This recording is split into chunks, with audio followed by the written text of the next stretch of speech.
Hello, everybody. Welcome. As you can see, I'm on location here. Look behind me. It's the Gulf of California. Yep. So this one's coming to you live from Puerto Peñasco, Sonora, Mexico, where I'm here for the weekend.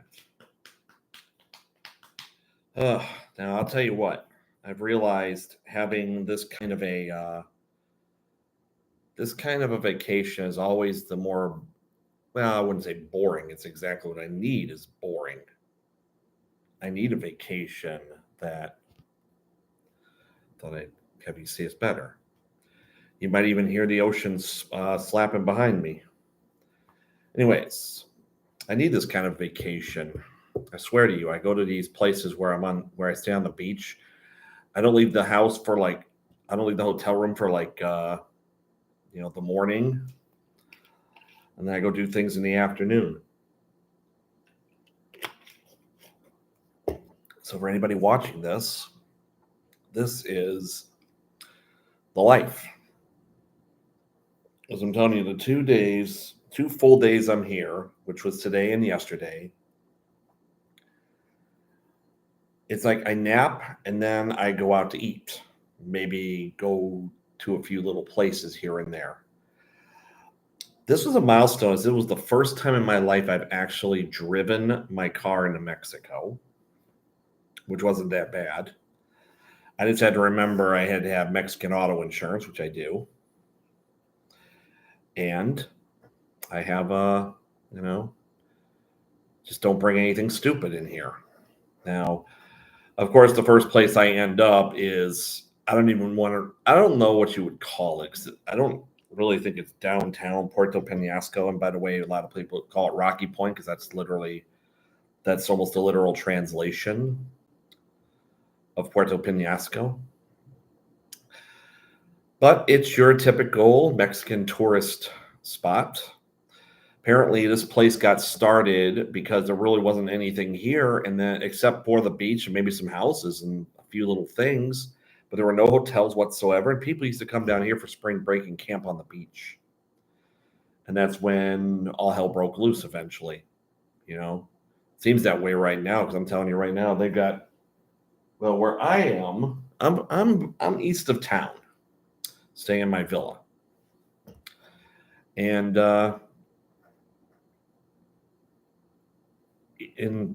you can't really see anything from here other than ocean, and that's a great view. And believe me, when you're sitting outside on the deck, smelling that air, listening to that wave, nothing like it in the world. This is where you go to lose yourself for a few days. You really do. You eat some excellent food and whatnot. But this city, I mean, there's like 60-some thousand people that live here. It is a haven for American expats, and they call it Arizona's beach for a reason. After all, it's it's the closest beach to us. Even California is like 300, 400 miles away from Phoenix. But when it comes to American plates I've seen here, I've literally seen plates from Virginia. I saw one from North Dakota. Now, my presumption is it's a lot of people that are snowbirds already in Arizona, and maybe they come down, and they stay, like I said, they're snowbirds in Arizona, and then they come down and visit here every once in a while. But it's actually not a bad town. I think my only real issue is I don't really have an issue. You start to get spoiled when you're out here, kind of, because you do the you drive around. First off, the alto signs, the stop signs, in some areas you can't see them whatsoever. I almost ran one stop sign and ran another one. I almost got in an accident. I'm like, good Lord, man. And I know it's my own fault because I just didn't see the stop sign, and they're hard to see, especially at night. Nowadays, a lot of stop signs in different areas. I mean, you paint them bright, you make sure that they reflect off the lights. And nowadays, you got LEDs that blink. So you know a stop sign's there and you need to stop, and that's fine. Some of these neighborhoods, I swear, the alto signs are like handmade, fading. It's like, good Lord, what do you expect? Mexico's a borderline third world nation. See things out here you don't see back home. Like you'll actually see cars driving around with their, and the front passenger has their kid on their lap. I'm like, oh my Lord. I saw a minivan pulling around the corner, and their little daughter was like standing between the front seats. I'm like, yeah, try that here. Even funnier, I go to an Italian restaurant yesterday that was just down the road up near where I turned to go into town. And now I have a different pair of glasses in my car. It's like my previous prescription. It's kind of like sits there, and I need it for whatever reason. But I always forget to go out and get them. As soon as I went out to get them, I realized the car next to me's engine's humming. And I look in the window, and there are like two kids in there. And I'm like, okay. Now, I do imagine. Now, it was just a couple that was coming in to pick up their takeout order, and then they went back. But it's like, it's dark, lights are off, and it's fucking Mexico. What are you doing? I mean, they don't have the kind of stuff we always hear about here that I know of, and I'd rather not deal with it. But it's decent enough down here, and it caters so much to Americans down here that every other phone number is not just a Mexican phone number, but like a Phoenix phone number. Because grant you, I can't even use my phone here other than I can text and I can surf the web. That's all I can do. I tried making a couple of phone calls. I couldn't do it. So I can't call nobody until I get back across the border. Funny part is, speaking of the border, now I didn't expect to come in so easy. So, here in Arizona, when you come down here, you go down to Gila Bend, which is where Interstate 8 and State Route 85 is. And then you follow, and then you go. It's kind of funny. There's this road you have to take that curves around like a McDonald's and a Pilot truck stop, or Love's Travel Center. I can't remember which one it was, but it was a truck stop. And then you head south. You're kind of in an Air Force base, Goldwater Air Force Base. I have no idea where you go in for it, but you're there. And then a little further down, you go to Ajo, AJO. Ajo is what's pronounced. And it's a lot bigger city than I ever would have expected to see. I mean, when you pull in, it looks like some podunk little town with like 15 people and then maybe a Family Dollar or Dollar General. Excuse the hiccup. But then you keep driving and you start seeing a lot more stuff. I swear to you, I saw a damn Radio Shack. I almost stopped and went in. Maybe I'll stop on my way back. I think it sells Radio Shack stuff or something. I don't think it's really a Radio Shack, because Radio Shacks are as good as dead. And any hangers on, from what I understand, aren't really Radio Shacks in the classic sense anymore. Oh well. So I went through that town, and then you end up in this small outpost called Y, as in why? And it's named as such because if you look at it now, the road used to literally split off into two roads as you were going down. I can't remember which road, one of the roads, but then you continue on 85, and it used to be literally a Y.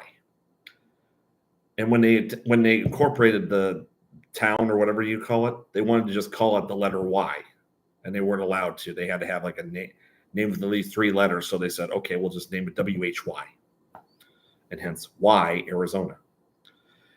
Claim to fame other than that, they have a casino there. I'm surprised. But what else is new? So after I stopped there to use the bathroom, I was about 20 miles from the border, and off we went. And then just going down there. Now I have my immigrant paper that I found out they're not really enforcing until May. I don't know why. If they were going to announce it on the news, why weren't they enforcing it now? It's an immigration paper you have to fill out to get into the country. I think it's all, from what I understand, it's always been there, but they just never enforced it. Well, they're going to start enforcing it in May. Other than that, here I am with a manila envelope that has my passport, my Mexican auto insurance policy, which lasts until the end of the day tomorrow, and then that immigration paper. So when you get to Lukeville, which is this teeny tiny little outpost right on the border, you're kind of just following traffic. Like, off to the left, there was like a building that looked like it used to be like an apartment or something. I don't know. And off to the right, you see like the duty-free shop and a gas station. And then from there, you get in line. And then you start seeing all the stuff, entering the country and all that shit. Getting this lane, whatever. And then you're just slowly going. You go over some bumps, and then, a few dots. That's okay. You're not going all that fast. And at some point, you actually stop. And then you're waiting for them to move up. And I've got the paperwork in my freaking lap just waiting to go. Because there's this big gate that they'll open up. Maybe they'll open the second one if it's busy enough. And then you see the big copper-colored metal wall that separates America from Mexico. I could ask, is that enough? But I'm not going to go there right now. Once I crossed, I kind of went, wow, I'm here. I finally just kind of get called to the angle, and one of the officers goes, roll down your window. I had my passenger window. Roll down your back window. Okay, roll down my window. He looks there, goes, open your trunk. I go, there's a popper. Opens it up, just sees my suitcase, shuts it, and waves me on. I'm like, wow, that's it? That's all? Holy Jesus. And then I'm in Mexico. I didn't have to show my passport, nothing. It's crazy. So crazy. But anyways. So I'm in. I go to they have these places called Mr. Green. It's basically, your exchange place. I mean, I saw one further down the road. But I just stopped at the first one because it looked about right. And it was just like a little outpost where they opened the window. For God's sakes, I got out of my car and opened the door and just left the door open because I was right there. Nobody started bugging me except for, like, I drove slowly by a few guys who decided to wipe my window for free. And I'm like, thank you. I didn't need that. Anyways. And then I went through Sonoita, which is the name of the town, and here I am. You get through the town, then you get on the rural road, and then they say it's 80 kilometers an hour, 50 miles an hour. Well, nobody goes that speed, and they call like a protected route or whatever they call it for USA people. So going there and back, I guess they don't bother you all that much. So eventually I did kick the speed up to 60 or 55, then 60, then 65, then 70, and 70. I just decided to hold it right there.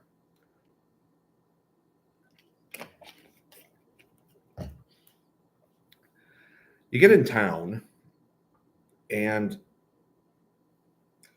it looks like any other freaking town, really. I mean, there's a Sam's Club. There's a few businesses that are exclusively Mexican. There's a restaurant called, not a restaurant, but a grocery store called Ley, L-E-Y.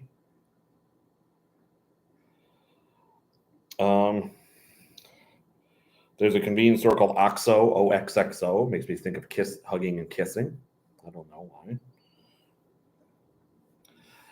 I saw the Little Caesars and the Burger King and the Dairy Queen, the 3 fast food restaurants, which I was thinking of having that stuff before I decided to go into regular food. Like I was going to go buy a Little Caesars pizza and just have it here. Why? What's the point? You know, there's so much more there than there is, and the Google Map doesn't do justice when you look at things. Yeah, you see houses, you see businesses, you don't know much about what's going on. But for some reason, just because I'm a dumbass gringo, I decided to, just I was thinking of just, eating the usual stuff. I mean, I did that in England, for goodness sakes. I bought every fast food in England that's here in America, including one that was like strictly a European company. It was like a chicken place that was still open late, and that's when I'm like, okay, I'm just going to buy whatever I want here, eat it back at the place, and think differently about eating after a certain hour in London. But whatever, that was London. Ultimately, I ended up going to this place called Lucky's Cantina, and the reason why is because, well, they advertise big time around here, and I don't want to, I don't want these to be about politics, but I think it's funny that there was a first off, there was an ad that said beer colder than your ex's heart, your ex-girlfriend's heart. Next one, it was like Mexican food so good, Trump wants to build a wall around us. That alone got me laughing, and I'm like, I'm eating there. Now, what I didn't realize is that you are in the middle. This place is in the middle of like the big, I call it the tourist trap. Well, that's what you really would call it. When you roll in there, it's like it's souvenirs, pharmacies, selling you Cuban cigars, which I ended up buying 2 packs of. I got talked into it. I'm not going to smoke them. I hate cigars. I could never smoke those. Sheesh. There was just buying whatever it is that they sell, and there has played. Pharmacy hat, sunglasses. I'm like, no, I'm fine. You hungry? I just ate. And then they'll help you park. Usually costs maybe $1 an hour if you're on the road, but there's this one parking lot that's $5 for $5, and there's no in and out. So I decided I wasn't going to do that again. And nobody bothered my car. Nobody. So I ate at Lucky's a couple times now. They had one hell of a carne asada burrito. That was good. I'll tell you that much. So that was good. And then they had chips and some good salsa. So I ate there twice, and I had their hamburger. That thing was massive. It was hard for me to squash down to eat it. And then I ate at a sports bar called Latitude 31 on that night, and then that night, Friday night, and then last night I ate at the Italian restaurant I was talking about up the road here. Today, once I'm done with the live stream here, I'm going to go to a barbecue place. So yeah, I'm eating American food in Mexico, but whatever. It's an experience to be down here. And the last time I went somewhere where my hotel was on the beach, this is exactly what I did. I kind of screwed around, went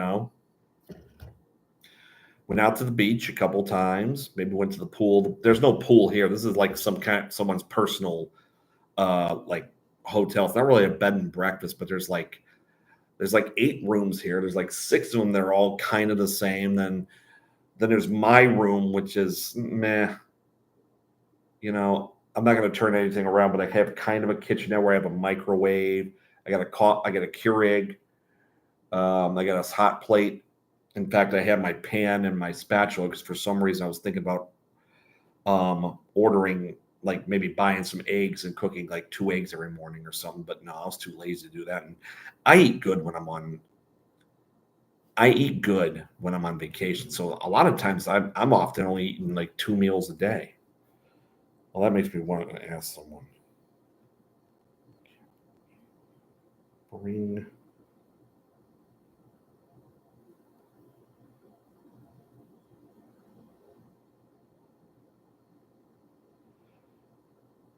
Uh-huh. Glad I checked. I was actually thinking about bringing some eggs back. I'm glad I checked. You can't bring raw eggs back. Boy, that would be the shit, though. I'm telling you right now, because everybody's complaining about how eggs are like what, $7 for a dozen. I was at a grocery store here, and it was about maybe a teeny bit over $5 for 30. It was like 100 pesos, which is $5. I'm like, my God. Wouldn't you just want to drag a pair of them? But I'm like, no, I'm not going to get fined and have the goddamn eggs confiscated. Fuck that. I don't want to take nothing back into the States that I can't bring back. So you can't bring like raw food back. That's why I'm laughing when these people are trying to sell me like shrimp and scallops and whatnot. And I'm like, dude, I'm not cooking nothing. I can't take it back. Can't bring it back, man. And really, I'm not here to cook. I hardly cook at home, for God's sakes. So what's the point, you know? So the pan and spatula right there. Well, yeah, the other thing is I gotta take care of my prescription drugs here because I have a. So they also say if you're bringing prescription drugs, you got to basically bring either like the bottle or like the actual prescription. You can't just like bring them in the pill, the 7-day-a-week pill thing, which I would have loved to have done, but I didn't. Well, I did bring my pills. I just didn't. I just didn't get ready beforehand. Oh well. So, like I said, I'm glad I just checked while I was on here that I can't bring raw eggs back. Oh well, screw it. How long would they sit in my fridge anyways? And here in Mexico, they actually don't refrigerate the eggs. So how different is it if you go from a non-refrigerated, if you buy eggs that were non-refrigerated and put them in your refrigerator? Does that change anything? I don't know. I remember when I was in England, that was the first time I ever saw non-refrigerated eggs in a grocery store, and I was like, ugh. You're not used to that when you're from here, because we put our eggs in the fridge, but oh well. So, and then the thing I noticed about the ocean back here is that the Gulf here is kind of weird. Like right now, the water is coming all the way up to where the beach begins for us, but then at some point, the water recedes, and then like this morning, it receded even more. It recedes back quite a while, and then it comes back, and then it recedes again. I've never seen that before. I have no idea what does it, but it happens. Like my first night, I could hear the water slowly coming back. I was sitting on the porch here, the balcony, and I could hear the water starting to slowly come back. Good, crazy. And it gets kind of loud. I mean, if you want to hear, if your whole intention is to listen to the ocean and the waves of the ocean breaking against the surf, against the shore, that's what you're here for. This is a great place to be. Of course, I got nobody watching because I only have 8 subscribers. Hopefully, this all changes when WrestleMania comes along. Plus, when I decide to actually create I want to create something because last week I talked about being at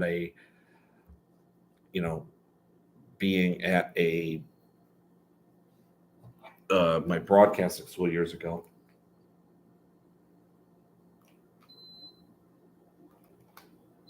There it goes. Turn on the air conditioner. If I'm being honest, I haven't really had this window open, but it's a great view. But anyways, and I was thinking about redoing that as an actual video with editing and everything, and then putting it out there and see how many people bite, and then how many people subscribe to me, or how many people know I exist. The only reason this is so sad right now is because, like I said, I went through all this work to get like 70 some subscribers to my original channel. And then I started switching everything over because of the change in my life. I kind of personally wish I would have done this long before, but I don't know.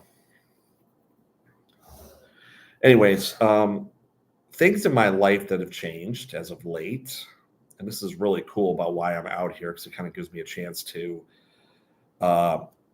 put things, this is kind of similar to when I went from apprenticeship in my current role to being literally, promoted up to actual representative and making more money. So I actually had gone on a vacation. I went to Las Vegas for a weekend, and it included going to AEW's Double or Nothing because it was Memorial Day weekend. Pretty cool. However, and so what happened at work was this. I was originally supposed to come here in October of last year, but I had to postpone it because of running out of sick time and everything. So that happened. And then here I am. Okay, so I set it for this time. This was just happening. And then I found out, I've been selected to be promoted. So I'm going to be like a pay grade 4 from a pay grade 3. So what I was doing before is I learned onboarding, and then I learned change of ownership when they decided to just merge the two together. That annoyed a lot of people. I mean, I have one guy named Scott who's in a team next to me who was cross-trained in onboarding when he was enjoying his time as a change of ownership rep. So, of course, he's not going to do the onboarding. He kind of likes having his shift the way it is, and he's only like 2 years away from retiring. So, okay. For some people, it's it's just the most logical step to move up and make more money. But whatever floats his boat, you know what I mean? And so technically tomorrow I start my training, although I think they already know I'm not going to be, because these trainings come out of nowhere. I mean, when they did change of ownership last year, I was mad because, number one, they wanted us to train Tuesday through Thursday, but then they wanted us to just do onboarding Monday and Friday. Well, I ended up actually putting in PTO those days, and I went through half my PTO just like that. Now, right now, going in April, I'm probably used about a week of it. Okay, a little bit more. But I feel like I'm doing much better. Just got to be careful. I got to find out what I missed for my absence tomorrow. And then we do 2 weeks of training, and then we call it set sailing because, I work for Vanguard. So, of course, Vanguard uses nautical terms for everything. Onboarding. I mean, that's basically new accounts, rollovers, and transfers. And now I go back to just doing onboarding, but then I'm going to be doing it for like higher up things, like people with at least 500,000. Apparently, we're going to handle all the NIGOs, not in good orders. But it's more money, and it's the next logical step. And I knew eventually, sooner or later, I might end up doing it because I can't. You end up tapping out at my pay grade, sooner or later. So I'd rather just be up the next pay grade and then start over again and be able to actually make more money as time goes. You get a bigger bonus in the middle of the year, a partnership bonus. More money, of course, is going to come out of your paycheck to go to your 401k, and that means they're going to match more.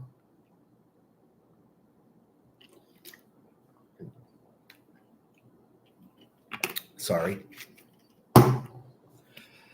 And then, who knows what's next after that? Will I stay there for a while? Will I enjoy it? I'm sure I will, because I'm going back. I can forget change of ownership. We're back to onboarding. I just got to do bigger things with onboarding, and that's cool with me. And I don't mind listening and seeing what things are about. So it's a new adventure for me. The other new adventure for me happens to be the fact that I have shut off my Facebook page, and I mean deleting it. So once the whole, what bugs me is I do the Facebook thing. I do the Facebook thing where they try to have you download all your stuff.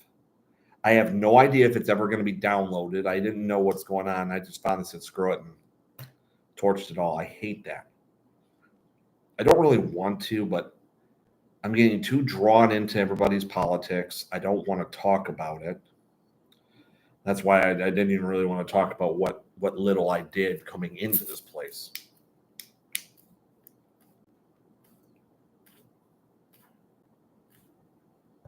Sorry. Here I am taking a bottle. Well, that's a piece of crap.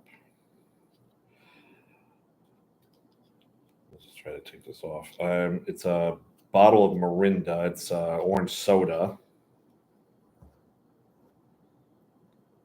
It's an orange soda that's sold here, so I thought I'd give it a try.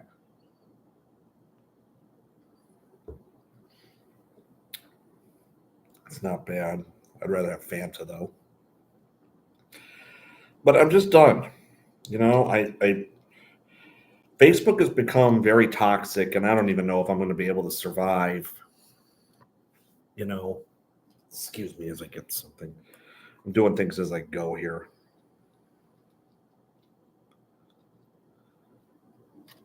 There, it works. It's funny, I got into this country with a razor blade. Whatever. Anyways, so I've been on Facebook officially since late 2008. And that was only really when my friend Ken,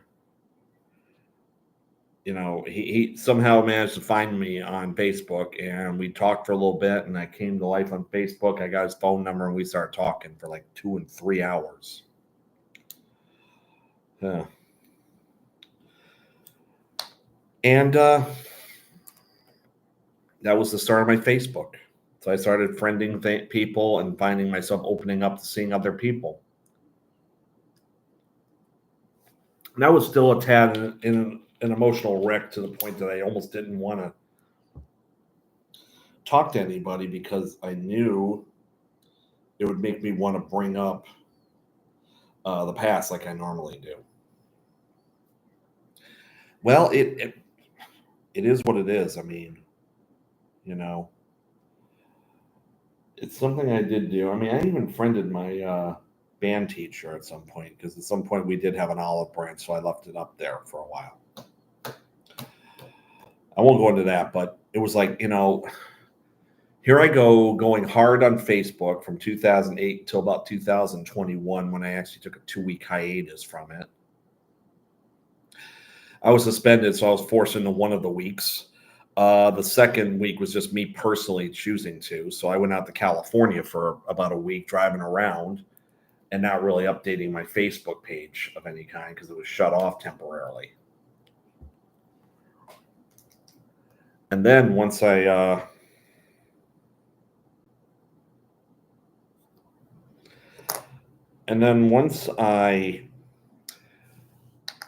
came back, I took it back. I changed my name on it.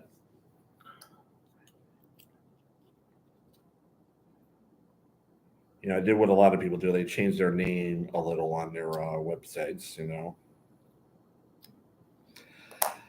And I got out of all everything, like news channels. I got out of news channels, any intentional political areas, whether, and that was my intention, was to not do any of this crap anymore. There we go. I'm not going to go get it. But, and, it seemed like all was well, but then, how it is.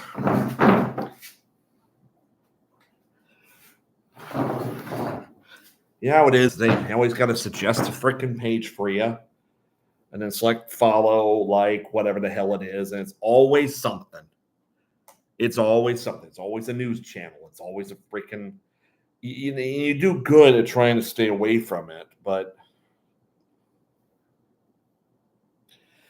you do good at trying to stay away from it, and then eventually you get sucked into the argument. And sometime in, like, what was it? I don't remember. It was like June or July or something like that. I can't remember the days. I got sucked into something so badly, I even created one of those new pages, a new page just to go after people.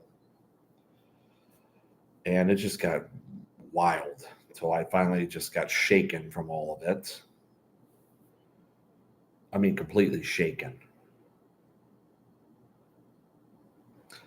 To the point that I did shut that off. And then when I was looking at my own page, I just couldn't look at it anymore.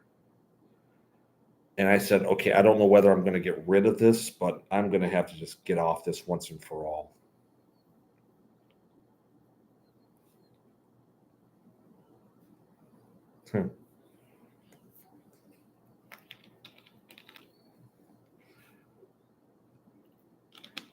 Sorry if I'm trailing off. The fact is, I got off of Facebook for like 5 months. Ultimately returning, strangely enough. I said I didn't know whether I was going to return or not because of the election, no matter what, but still, I don't know anymore.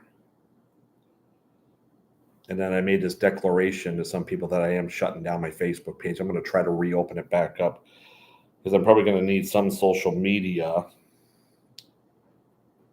at some point, but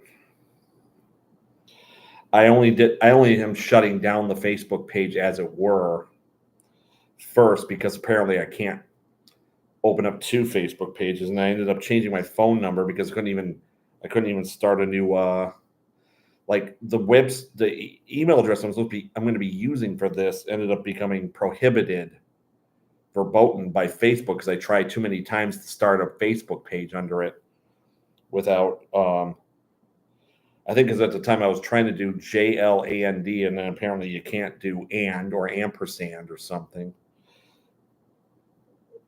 That's why apparently some people who like they and their like partners share the web page. They kind of just go, John Doe Jane Dis, or something like that. They don't say and. Although I wonder how my friend Lisa got away with having Mark and Lisa for a page. I don't know. Maybe they don't have it anymore. I don't know. The whole thing's a mess. But once I'm back, I hate having torched all that stuff. I mean, but most of your page pictures you take in the are in the cloud anyways. I mean, I found stuff on my OneDrive look back that I forgot, I didn't even know was there.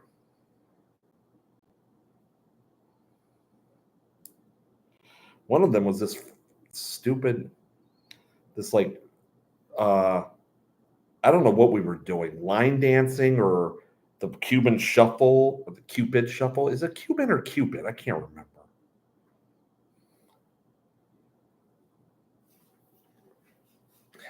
I don't know, but I'm looking at it like, okay, this was literally at like a call center that was like easy come, easy go when we were, when I was in, when I first got to Phoenix. It was like I was cold calling people to get them signed up for, what do you call it? Like solar panels. I lasted about, how long did I last? 2.5 weeks before I finally just called the guy aside and said, I've had enough, I'm leaving. And that was it.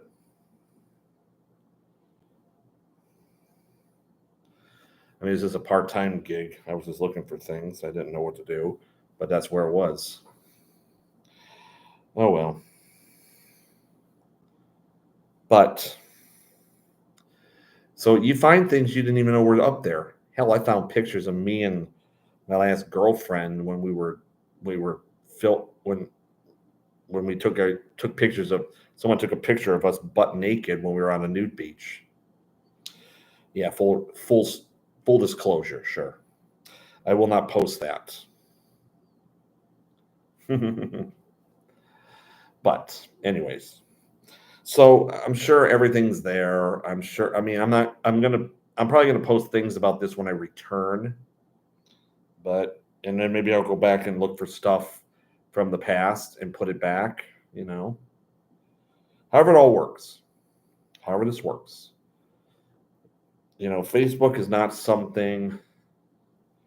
I mean, I have TikTok, as many of you guessed, because a lot of my shorts are on TikTok and they get decent numbers of views. So I'm getting liked. I'm just trying to get subscribers, but I don't have anything that's getting people worth subscribing to me. And it really bugs me because I really want to. I'm really hoping that I'm not going to be talking to nobody like when I do this, unlike the first time.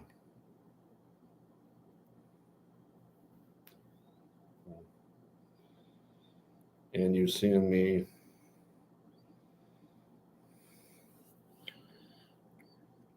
doing something I probably shouldn't be doing live on fucking live, which is, but I think I finally got this done here.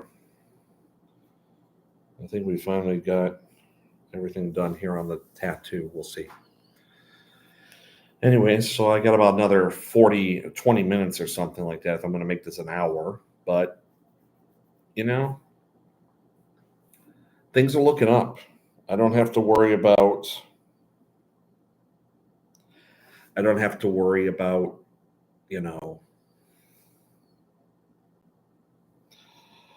got a promotion, just to say, I got the promotion I've kind of wanted. I just was kind of dilly-dallying and letting them pull me up there rather than, say, me wanting to go up there and asking them. And then, Facebook's out the door, and then here I am in paradise, basically, for a while. I don't know how anybody does it who actually is an expat down here, to be honest. I'll tell you right now, and of course I'll probably say this, and if this becomes popular enough, someone's going to take an idea and beat me to it if I even had the money to do it. And that would be, let's someone start a UPS store or something like that, or a mailboxes, etc., or whatever place is like a private post office, and start in Lukeville, because I'm telling you right now, a lot of people move here and they still want to keep as much connection with the States as possible. And Lukeville doesn't have much, man. I tell you, someone can make a massive UPS store. Try to get the biggest one you can, and you can sell, post office boxes.